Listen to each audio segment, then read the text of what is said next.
सागसब्जी हाम्रो स्वास्थ्यको निम्ति निकै नै राम्रो खानेकुरा हो र त्यो कारणले गर्दाखेरि हामीले कतिचोटि सागसब्जीलाई प्रयोग गरिरहेको पनि हुन्छौँ। यो सागसब्जीले हाम्रो आँखादेखि लिएर धेरै स्वास्थ्यको निम्ति राम्रो काम गर्ने गर्दछ। यही भएर आज चाहिँ हामी लोडेको साग बनाउनेछौँ। सायद धेरैलाई नयाँ पनि लाग्न सक्छ यो लोडेको साग भनेको के होला भन्ने जस्तो, र मेरो घर वरिपरि नै तयार पनि भएको थियो र यसपालि चाहिँ लोडेको साग एकदमै स्वादिलोसँग र नयाँ र मिठोसँग तयार गर्नेछौँ। यो चाहिँ मैले लोडेको साग लिएँ। यसमा चाहिँ काँडाहरू हुने गर्दछ, हल्का सेतो सेतो खालको कलर पनि हुने गर्दछ।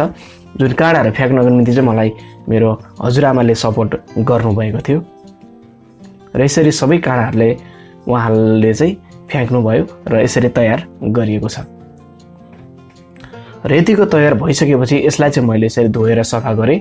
अब तोरीको तेल एउटा भाँडामा यसरी राखिदिने, तेल मजाले तातियोस् र मेथीको दानालाई राख्ने, सँगै यसमा अब सिङ्गो जिरालाई पनि राखिदिने, अलिकति सुकेको खुर्सानी राख्ने र लसुनलाई पनि राखिदिने। लसुन मसिनो गरेर चप गरेर राख्ने हो र चलाउने।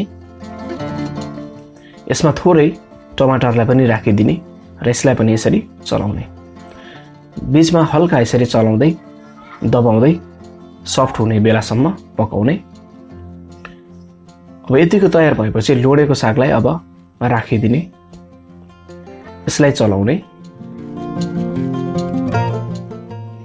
स्वादअनुसारको नुन पनि राख्ने र चलाइदिने।